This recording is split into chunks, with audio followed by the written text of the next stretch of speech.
It's time to talk Great Bend High School basketball with head coach Kyle Kreigh on Sports Day.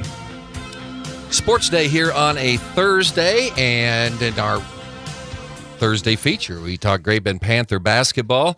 Head coach Kyle Kreigh joining us today. Also back in the studio, Maddox and Braylon Council here on the program today. Boy, a lot of fun things to talk about, including the game Tuesday night, Coach Kreigh.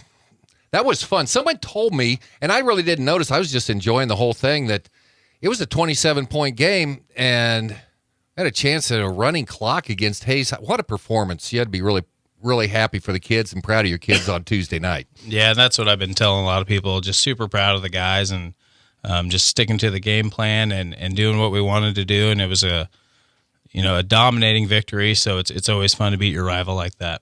Okay, Braylon, I want to talk with you because Jack Weimer came in the game. Good basketball player. He's one of those guys that he's not that – he's going to get his shots, right? He's a good shooter, averaging 14 points a game, and he was held to 2 points. I know it was – you got some help from other guys and things like that, but when you're going up against a player like that, what's your focus defensively? Don't let him get clean looks off, Just trying to stay in front of him, frustrate him full court. Could you feel that frustration maybe on the court a little bit? Oh, yeah, you could tell he was definitely getting mad. So that's always a good sign when he's having to try, like, fall away jumpers and things like that in the lane then. Yeah, it feels great. You got and how do you go in there with that intensity and try not to foul? You got that second foul, but it was a little bit later on. But guard hard without fouling. How do you do that? Don't use your hands as much. I'm still trying to work on that, but I reach a lot. But okay, and then at the same time, Panthers rely on you to score some points, so you got to balance both. So how do you do that? Well, I take pride in my defense, so the scoring will come, but I mainly try and focus on my defense and like rebounding and stuff like that. Maddox, talk about the defensive effort. Was that focus going in to that game? Was defensively? Because they've got they're an athletic team. They can drive to the basket. Talk about the defensive, game plan going in against Hayes High on Tuesday. We had to bring our defensive intensity up. We had to frustrate them to get open looks for us.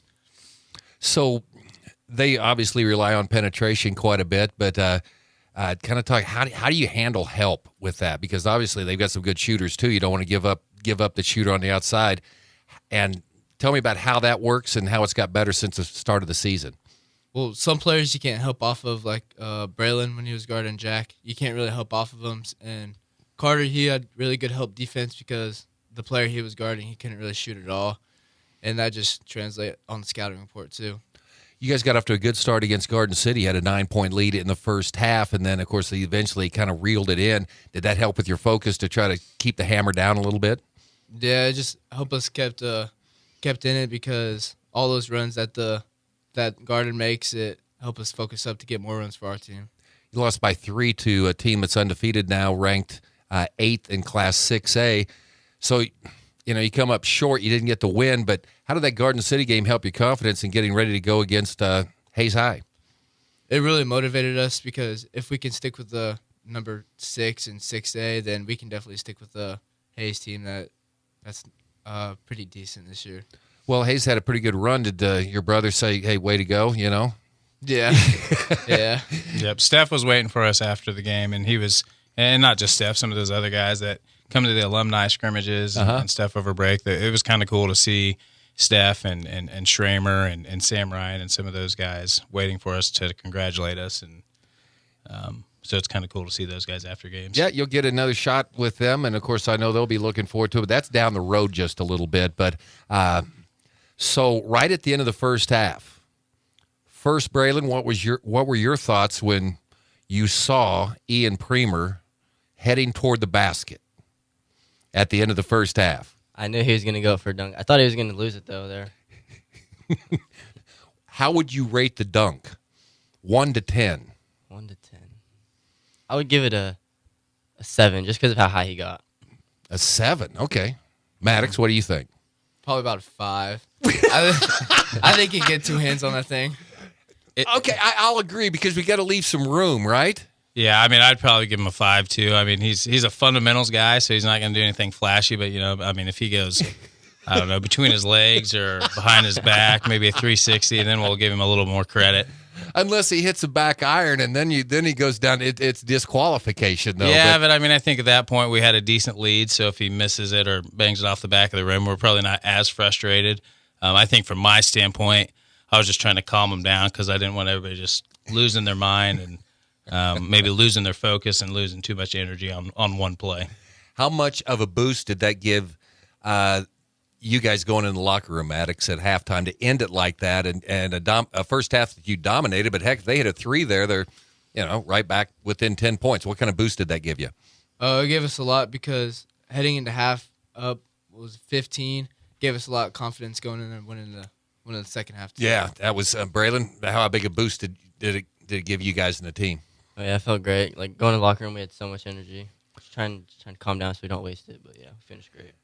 Used so much energy in that first half, Kyle, and you always worry about that second half. You come out of the locker room and let them back in the game. I think they got the first 2 points of the second half, but how satisfying was that to see your team go out and close one out like that? Yeah, I mean, it was awesome, and I think at halftime we just went in there, and I knew they were going to come out and press us, but when we got ball handlers like these guys and everybody else on the team, we just wanted to be prepared, so we kind of drew up all of our press break plays and kind of talked about maybe some different presses that they might run on us, and the guys were locked in. They were ready to go, but we also wanted to play like we were the team that was down. You've probably seen it more times than I have where teams are up big and they kind of start coasting, and then they end up losing the game. A game I think about is maybe OU versus KU the other night. So we didn't want to let them back in the game, and we didn't want to let off the gas by any means. In a way, it kind of helped you a little bit because you were able to get easy looks on that press, and you got some easy baskets, and that's a time maybe where you back off a little bit. Well, should we go score? No, you guys were aggressive, and that's when you really blew them out. Yeah, and when I think of one play, I think we ran, kind of our twin set where there's two guards and a couple guys at half court, and Braylon got the ball kind of in between top of the key and half court, and he kind of gave them a little move and broke their guy down. We go down and get a layup, and I think maybe Sharman finished it, and that's kind of when I was like, we're going to be all right. I obviously didn't say that to anybody else, but like in my head, I'm kind of thinking like, we're going to be fine. We're going to beat this press, and we're going to win this baby. Yeah, speaking of Sharman, we'll just call it an 8-0 Sharman because that's what he went on in that third quarter, 8 points. And, that last dagger rainbow that about took the net off, that kind of took the heart out of the other team a little bit. Yeah, and those shots didn't even graze the rim. So and Sharman's a confident guy, and we're all confident in what he can do. So it's kind of a luxury to have Caden as our 6th or 7th guy. Definitely a guy that comes off the bench. So if we got guys like Jake and Caden coming off the bench, the sky's the limit.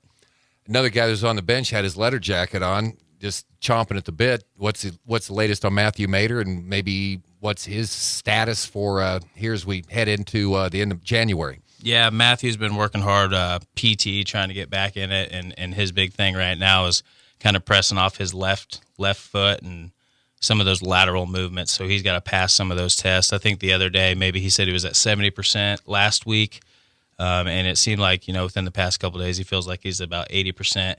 So, all that is kind of between him and his doctors and stuff like that, but we're hoping to get Matthew back sooner than later. Okay, so the celebration's over with. I know it was for you probably when we went out there to practice Wednesday. You reminded the guys that, okay, we've got work to do. Hutchinson coming up tomorrow night. The 7-0 Salthawks ranked 3rd in the state in Class 5A.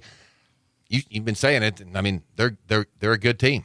Yeah, they're a good team and a lot of respect for what they do. But on the ride over here, kind of talked about how they're not untouchable. There are some things that maybe they don't. There's some weaknesses that they do have, but there's not many. They've got really good guards. They full court press, and they kind of run a run and jump full court press, and it kind of confuses some people. But watching the Mays game, I think there's definitely some things that we can do as long as the guys listen. We have a good game plan. We got a good shot. What do you mean by run and jump, and how do you prepare your team for some of those double teams that come out of at places where maybe you don't expect them? So, I mean, if they've got a guy guarding the inbounder, he's going to follow whoever the ball handler is and kind of trap him when he has his back turned. Or if, 2 guards are kind of level or at the same level as far as bringing the ball down the court, as soon as that guard turns his back, the guy on the backside is going to try to run and jump. So we just got to make sure that we're flashing to the ball and realize that if my guy's not guarding me, I'm probably open. So flash to the middle, be strong, and in our press break, if we have numbers, we got to attack. So, yep. How, as a coach, that's got to probably. How does that make you feel when you get a team that gets confident against the press when they see it? It's not, oh no, it's the press. It's a chance for some easy baskets. And that's kind of where I'm at.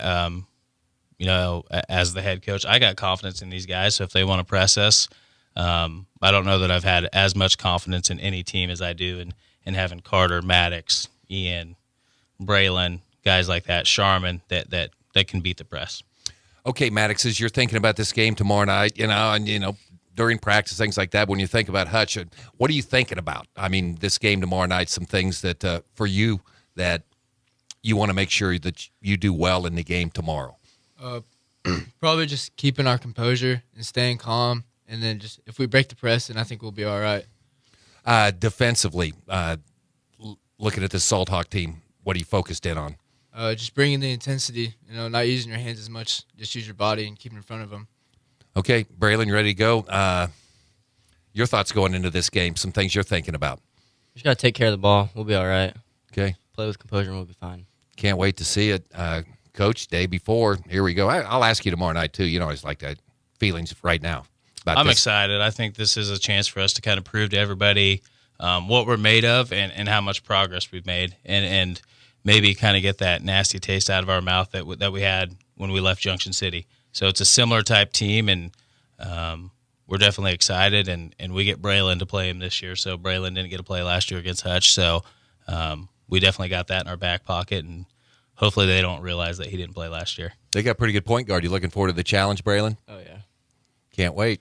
Guys, thanks for coming in today. Good luck tomorrow. We'll see you down at Salt Hawkville tomorrow. All right. Thank you very much. Okay, Kyle Kreigh, Maddox Spray, and Braylon Council here with us on Sports Day. Going to talk a little Maxville Mustang basketball coming up as they've made the journey north. They're going to be in studio right after this. It's Sports Day on 1590 KVGB and 95.5 FM.